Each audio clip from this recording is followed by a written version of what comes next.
The emergency beacon cut through the void of space like a scream in the dark. It carried with it the weight of desperation, the final plea of a dying civilization.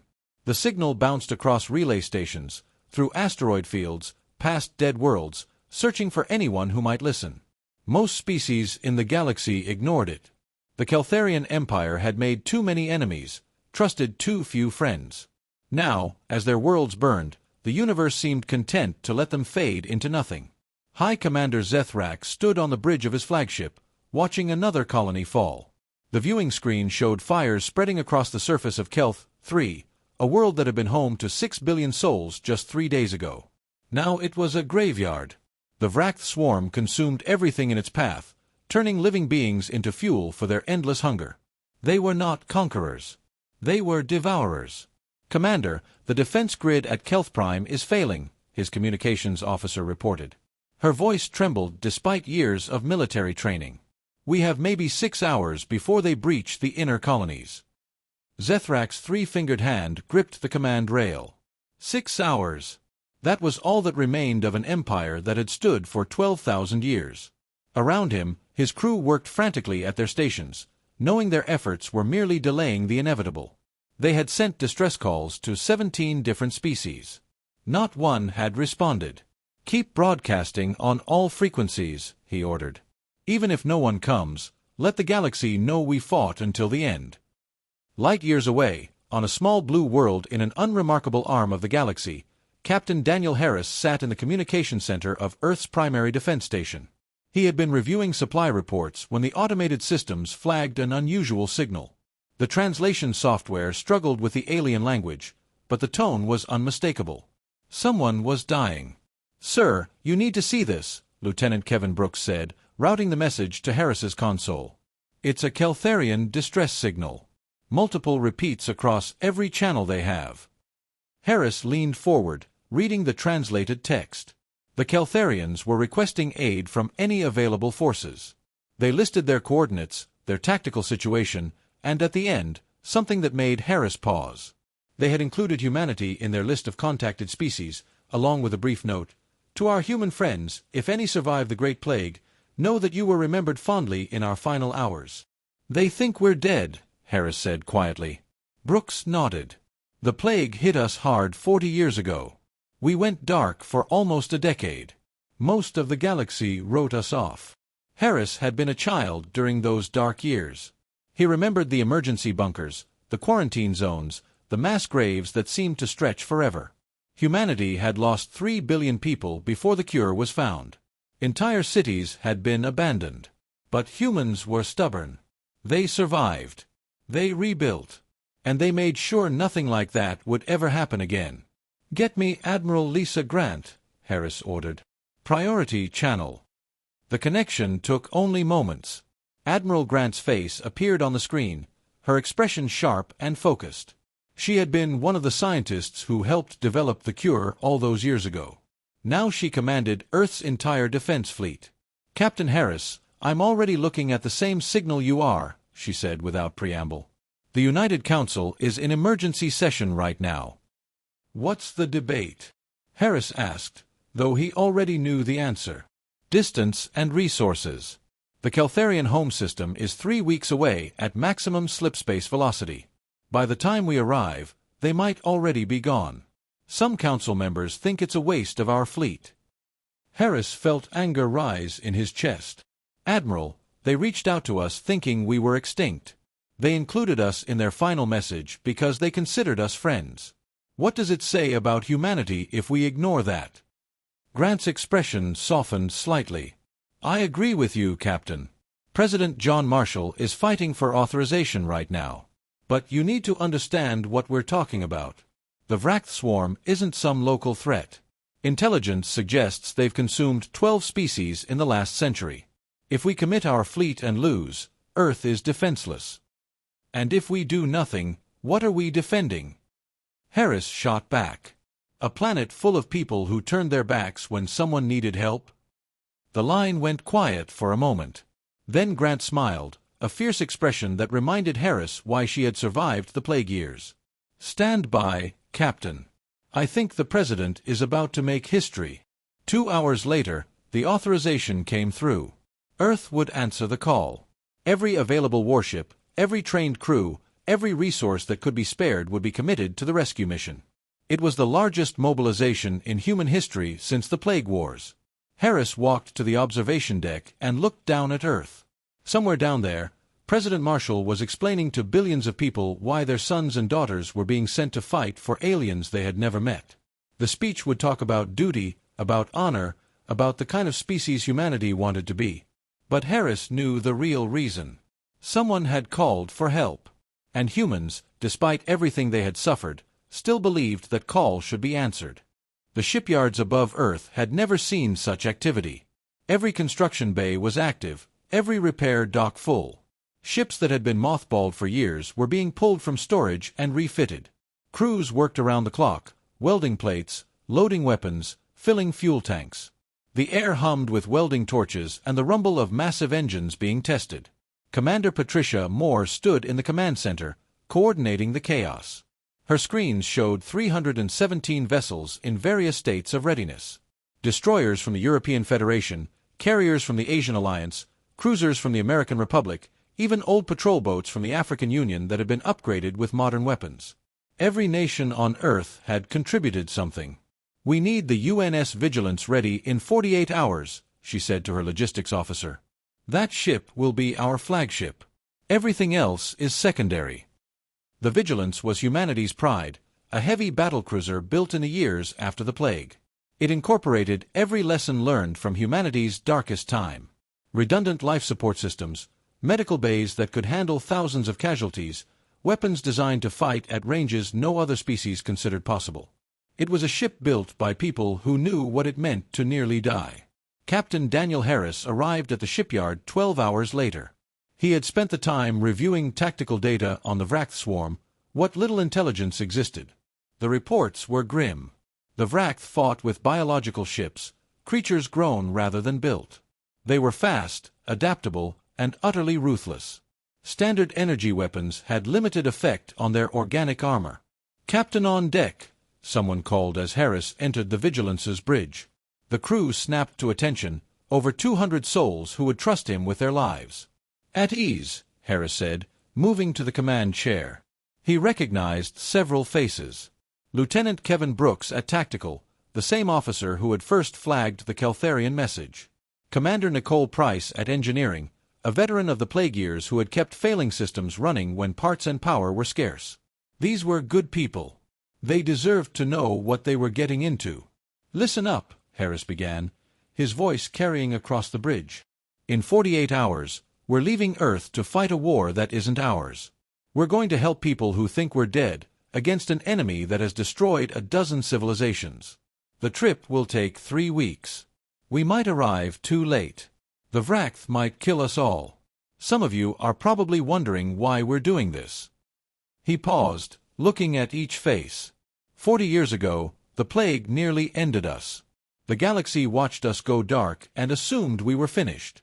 Most species didn't even bother to check if we survived. But the Keltharians remembered us. They included us in their final message, not asking for help because they thought we were gone, but honoring a friendship they believed had died. That kind of loyalty deserves an answer. Lieutenant Kevin Brooks spoke up. "Sir, what if we can't win? What if the Vrath are too strong?" "Then we make them pay for every inch," Harris replied simply. "And we make sure the Keltharians know they didn't die alone." The crew absorbed this in silence. Then Commander Nicole Price grinned, a fierce expression. "Well, if we're going to fly into hell, at least we're doing it in style. I've upgraded the engines, Captain. We can push the slipspace drive 10% harder than specs allow. Might shave a day off our travel time." "Do it," Harris ordered. "Every hour counts." Across the fleet, similar conversations were happening. Dr. Helen White briefed her medical teams on alien biology, using what little data existed on Keltharian physiology. If there were survivors, they would need treatment, and human medicine had advanced dramatically since the plague years. They knew how to save lives when hope seemed lost. Navigation Officer Ryan Clark plotted the course, threading a path through regions of space most species avoided. Dangerous, yes, but faster. His charts showed nebulae that scrambled sensors, gravity wells that could tear a ship apart if approached wrong, and vast stretches of empty space where help would be impossible if something went wrong. He marked it all, calculated risks, and designed contingencies. Major Andrew Carter drilled his Marines relentlessly. 2,000 soldiers who would board enemy vessels, secure landing zones, and fight in conditions that would terrify most species. They practiced in zero gravity, in toxic atmospheres, in scenarios where everything went wrong at once. Carter had been a child during the plague. He remembered hiding in bunkers while people died outside. He would be damned if he let another species suffer that fate without fighting back. President John Marshall addressed the fleet the night before departure. Every ship tuned in, every crew member watching as their leader spoke from the presidential office. "Tomorrow, you leave Earth on a mission that many call foolish," Marshall said. "You're traveling weeks into deep space to fight for people you've never met. You're risking everything for a civilization that thought humanity was extinct. Some have asked me why. Why spend our resources? Why risk our ships? Why send our people into danger for aliens?" Marshall's expression hardened. Because 40 years ago, when the plague ravaged our world, we learned what it means to be truly alone. We learned what it feels like when the universe turns its back on your suffering. We survived that darkness, and we swore we would never let another species face that kind of isolation. The Keltharians called out in their darkest hour. They remembered us even when they thought we were gone. Humanity will answer that call, because that is who we are. That is who we choose to be. The speech ended, but its impact rippled through every ship. Crews worked faster, engineers pushed harder, soldiers trained longer. They were not just answering a distress call. They were proving that humanity had learned from its suffering, that pain had not made them cruel or indifferent. Captain Harris stood on the observation deck of the Vigilance, watching Earth slowly rotate below. Somewhere down there, his sister was probably watching the news, worried about him. His parents were gone, taken by the plague, but their memory drove him forward. They had died hoping humanity would survive to be better than its worst moments. Commander Nicole Price joined him, carrying 2 cups of coffee. "Thinking deep thoughts, Captain? Wondering if we're crazy," Harris admitted. 300 ships against a swarm that killed billions. "Probably," Price agreed. "But we're the kind of crazy that survived a plague that should have ended us. If the Vract think we're easy prey because we're young and small, they're in for a surprise." Harris smiled. "Let's go prove it." The journey through slipspace was 3 weeks of tension and preparation. The human fleet moved as one massive formation, 300 ships cutting through dimensions that normal physics couldn't explain. Inside the vessels, crews drilled constantly. Weapons were tested and retested. Medical bays ran simulations. Every system was pushed to its limits and beyond. Captain Daniel Harris spent most of his time on the bridge, reviewing tactical data and coordinating with other ship commanders. The reports from advanced scouts were not encouraging. Every day brought news of another Keltharian world going silent. The enemy was thorough and relentless. "Captain, we're approaching the final jump point," Navigation Officer Ryan Clark announced. "Once we drop out of slipspace, we'll be in the Keltharian home system. No turning back after that." Harris nodded. "Signal the fleet. All ships to battle stations. Commander Price, I want every weapon system hot the moment we arrive. No delays." Throughout the Vigilance, alarm klaxons sounded. Crew members rushed to their positions. In the hangar bays, fighter pilots climbed into their cockpits. In engineering, Nicole Price personally checked every power coupling, making sure nothing would fail at the critical moment. In medical, Dr. Helen White prepared for casualties, hoping her bays would remain empty but knowing better. "All ships report ready, Captain," Lieutenant Kevin Brooks said from Tactical. "We're good to go." Harris took a deep breath. "All right then. All ships, execute jump in 10 seconds. 9, 8. Light years away, High Commander Zethrak watched his civilization die. The Keltharian homeworld of Kelthprime burned below him. Entire cities were consumed by the Vract bioships, which landed like locusts and devoured everything. The screams of his people echoed through communication channels. He had ordered the evacuation of civilians, but there was nowhere to run. "Commander, the last defense station just went offline," Sub-Commander Vale Na reported. She was barely holding herself together, her blue skin pale with stress. We have 96 ships remaining. The Vrath number over 800. Zethrak felt the weight of failure crushing him. He had commanded fleets that pacified entire sectors. He had negotiated peace treaties that lasted centuries. Now he would die as the commander who lost everything. "Prepare for final engagement," he ordered quietly. "All ships, target their command vessels. If we're going to die, we take as many of them with us as possible." His bridge crew moved with mechanical efficiency, their hope long since burned away. The Vrath bioships approached in a massive swarm, their organic hulls pulsing with sickly light. They made no demands, sent no threats. They simply came to feed. "Contact in 30 seconds, Vale Na said. "May the ancestors welcome us." Then the universe tore open. Massive spatial rifts appeared across the system, wounds in reality bleeding brilliant white light. Through them came ships, hundreds of ships, in formations so precise they looked like one enormous machine. Energy signatures bloomed across every scanner, showing power outputs that shouldn't be possible for vessels that size. "What is that?" Zethrak demanded. "Another Vrath fleet?" Vale Na worked frantically at her console, her 3 eyes wide with disbelief. "No, Commander. The signatures are wrong. These are slipspace drives. Military grade. Advanced designs. I'm reading 317 vessels. They're moving into combat formation." The Vrath swarm noticed the newcomers and began to turn, their hive mind calculating this new threat. Some of the bioships peeled away from Kelth Prime, forming attack groups to deal with whoever had been foolish enough to interrupt their feeding. Then the communication channels crackled to life. The voice that came through spoke Keltharian with a strange accent, but the words were clear. "Keltharian forces, this is Captain Daniel Harris of the United Nations Starfleet, Earth Defense Command. We received your distress call. We're here to help. Transmitting tactical data now. Suggest you fall back to defensive positions and let us handle the forward assault." Zethrak felt his heart stop. "Human. But they're dead. The plague killed them." "Apparently not, Commander," Vale Na said, her voice filled with wonder. She brought up visual data on the main screen. The human ships were smaller than Keltharian vessels, built with clean lines and efficient designs. They bristled with weapons, and their formation showed military precision that spoke of extensive training. They survived. And they came. The Vrath didn't wait for the shock to wear off. 800 bioships surged forward, their organic weapons charging. The creatures had destroyed dozens of species with these tactics, overwhelming enemies with sheer numbers and biological adaptability. They expected the same result now. They were wrong. The battle raged across the Keltharian home system for 6 brutal hours. Space itself seemed to burn as human railguns tore through Vrath bioships while Keltharian energy weapons carved glowing wounds in organic armor.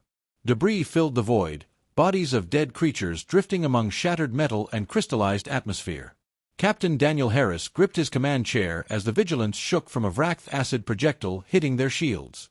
The biological weapons ate through energy barriers differently than conventional arms, creating cascading failures that required constant adjustment. "Shields at 60%, Commander Nicole Price reported from engineering. Her voice was calm despite the chaos. "Rerouting power from secondary systems. We can take a few more hits, but I'd rather we didn't." Lieutenant Kevin Brooks worked his tactical console with focused intensity. "Captain, I'm tracking the Vrath attack patterns. They're adapting faster than expected. They've started targeting our railgun emplacements specifically, trying to take away our advantage." Harris nodded. The Vrath hive mind was learning.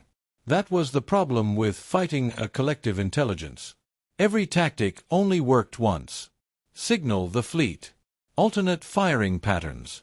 Mix railguns with missile strikes. Keep them guessing.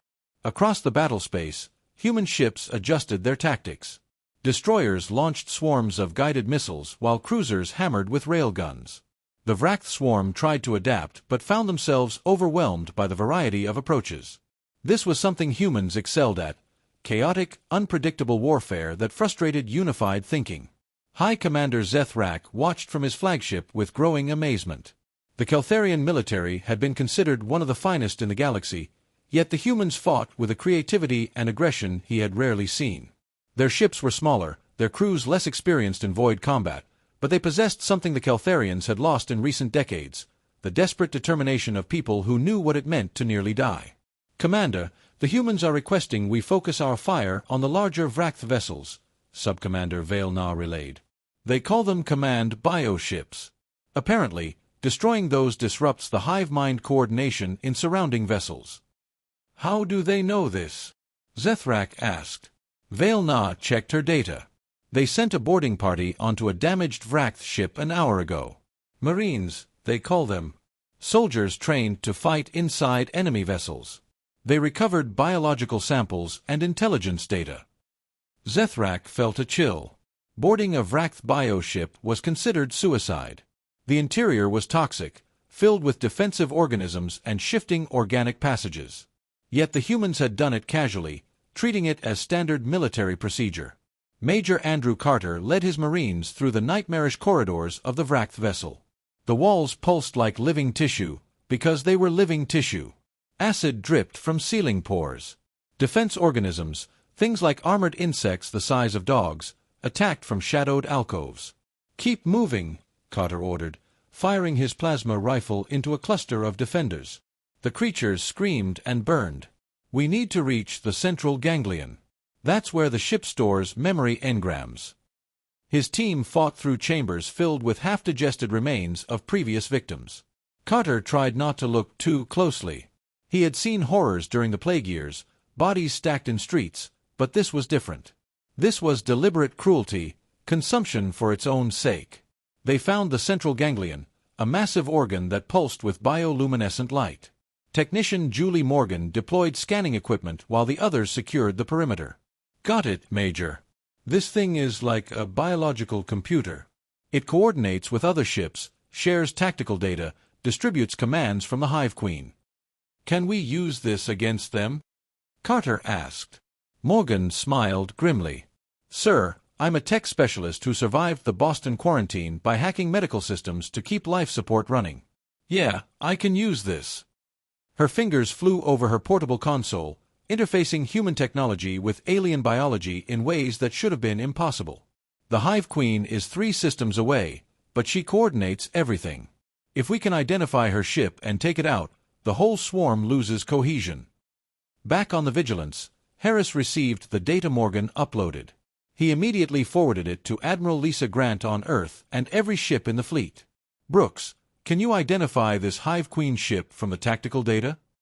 Lieutenant Kevin Brooks ran the analysis. The Vrath fleet had one vessel hanging back from the main battle, larger than the others and heavily protected.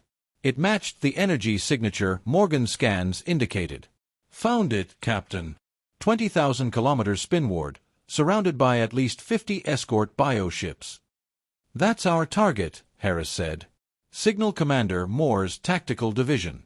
We're going to punch through their line and kill their queen." Commander Patricia Moore received the order aboard her destroyer, the UNS Defiant. She commanded 12 fast attack ships, vessels built for speed and precision strikes. "All right, people, we're going hunting. Form up on me. We're going to move fast and hit hard." The tactical division broke formation and accelerated toward the Hive Queen's position. The Vrath immediately responded, dozens of bioships moving to intercept. Energy weapons and acid projectiles filled space, creating a deadly gauntlet. Dr. Helen White watched the tactical feed from medical, her hands clenched. Ships were taking damage, people were dying. Every few minutes, another casualty report came in. She had teams working on wounded humans and Keltharians both, her medical bays becoming a strange mixture of species and suffering. A young Keltharian pilot was brought in, his blue skin burned by acid exposure. Helen worked quickly, applying treatments designed for human chemistry but adapted on the fly for alien biology. The pilot's 3 eyes focused on her weakly. "You came," he whispered in broken English. "We thought you were dead."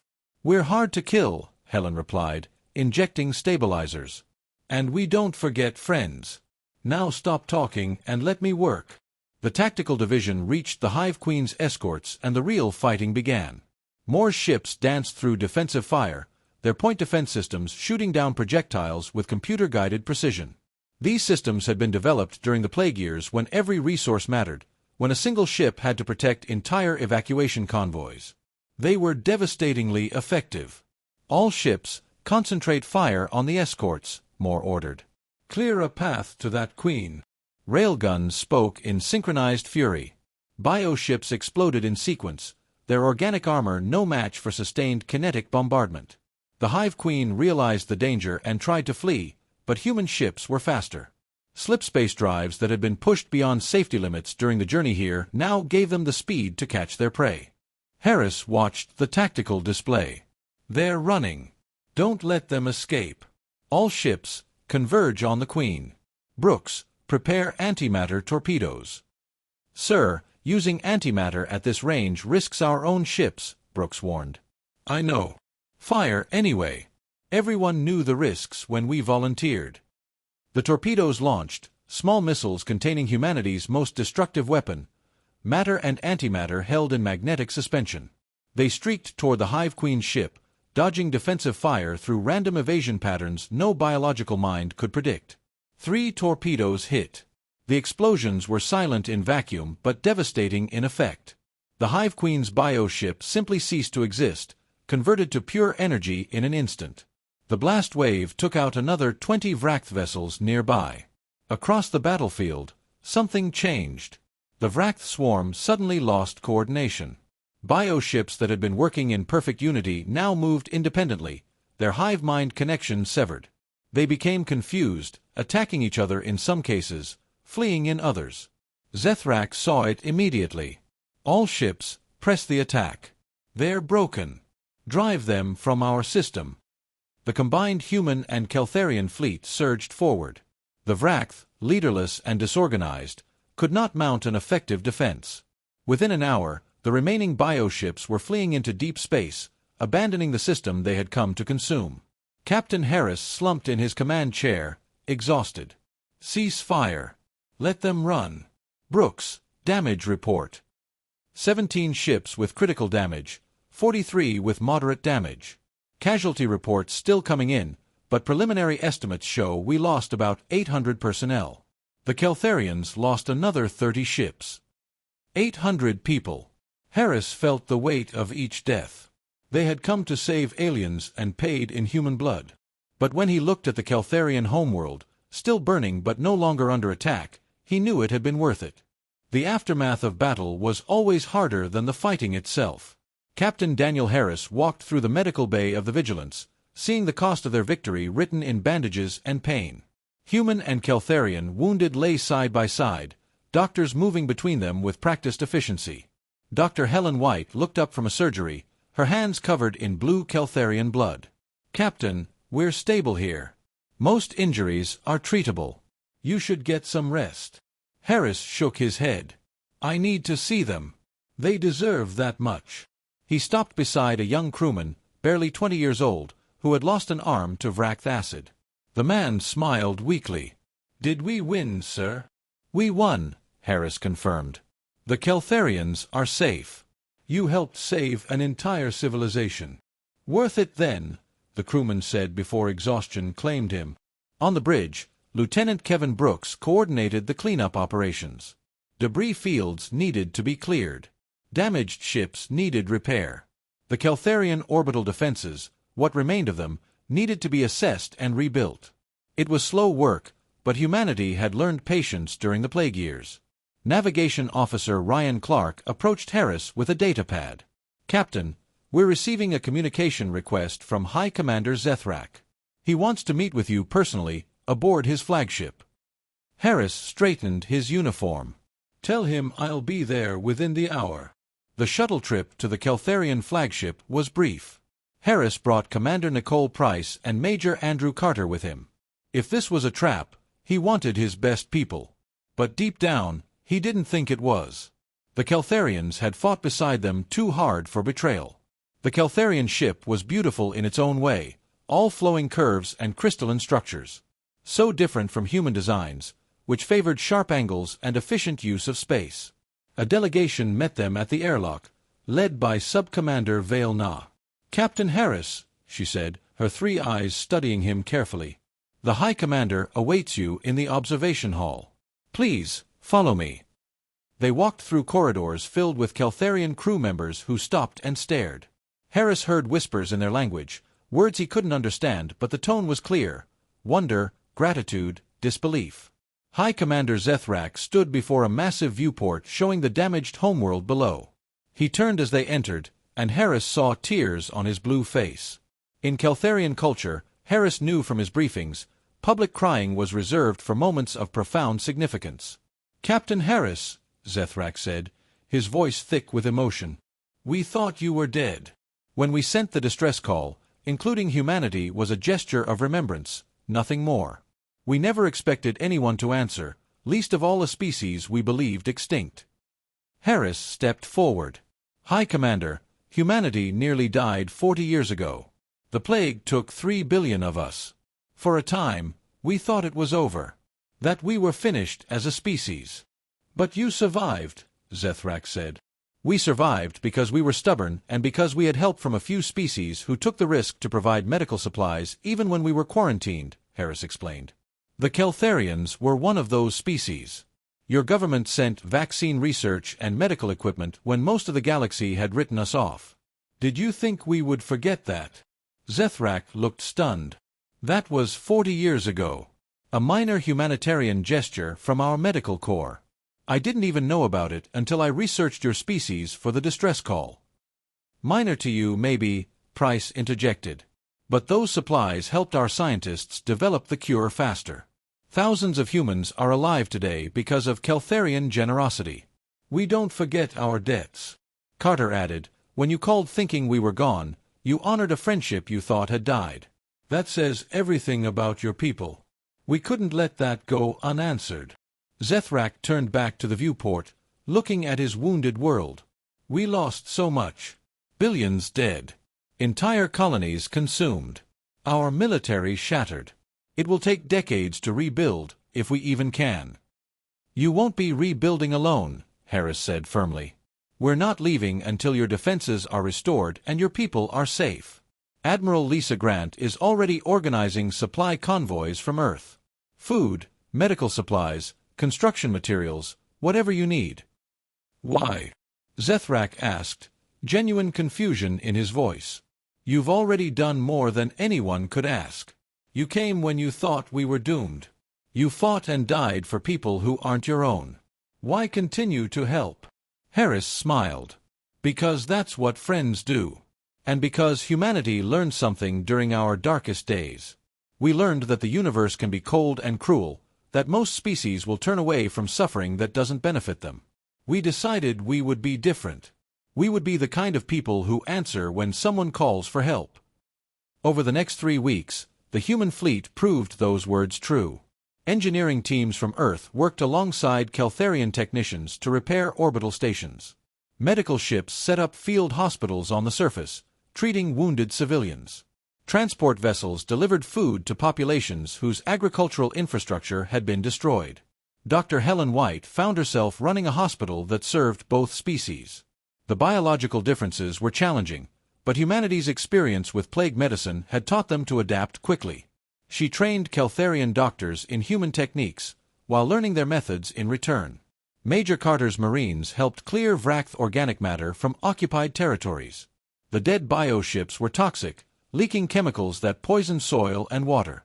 It was dangerous work, but the Marines approached it with the same determination they had shown in battle.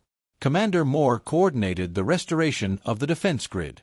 She worked with Keltharian engineers to integrate human weapons technology with their energy systems, creating a hybrid defense network that combined the best of both species.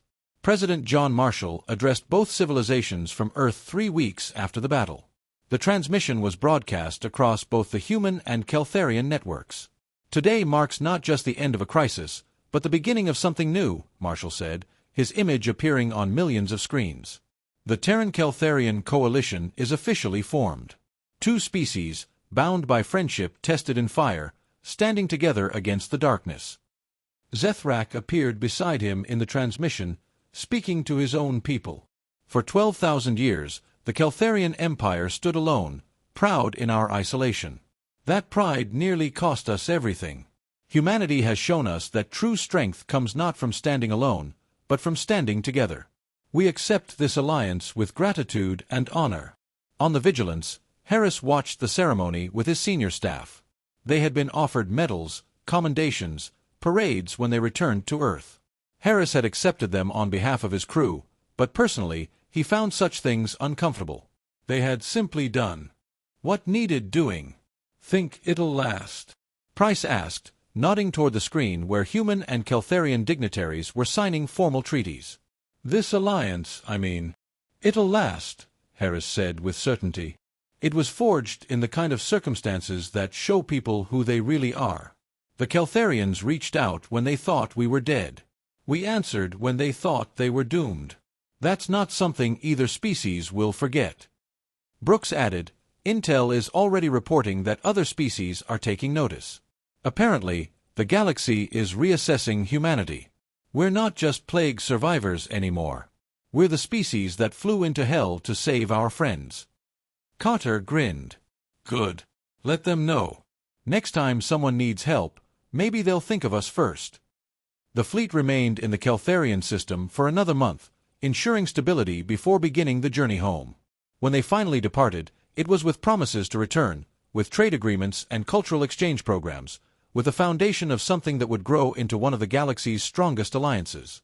Captain Harris stood on the observation deck of the Vigilance, watching the Keltharian homeworld recede in the distance. Beside him, Navigation Officer Ryan Clark checked their course back to Earth. 3 weeks home," Clark said. "Think they'll throw us a parade?" "Probably," Harris replied. "But that's not why we came." "Why did we come, sir?" "Really?" Harris thought about the question. He thought about the plague years, about watching his parents die, about humanity's darkest moment. He thought about the Keltharians, who had helped when others wouldn't, who had remembered humanity even in death. "Because someone called for help," he said simply. "And because we decided, after everything we've been through, that we would always answer that call. No matter the cost. No matter the distance. That's what makes us human." Below them, in the cargo bay, supplies destined for Earth were stored alongside gifts from the Keltharians. Cultural artifacts, technology sharing agreements, and simple tokens of gratitude.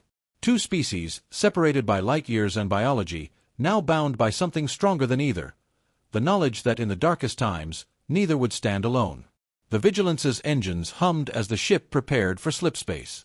Around it, the human fleet formed up, 300 vessels that had gone to war and come back changed. They had left Earth as protectors of humanity. They returned as protectors of something larger, proof that kindness and courage could create bonds stronger than any weapon.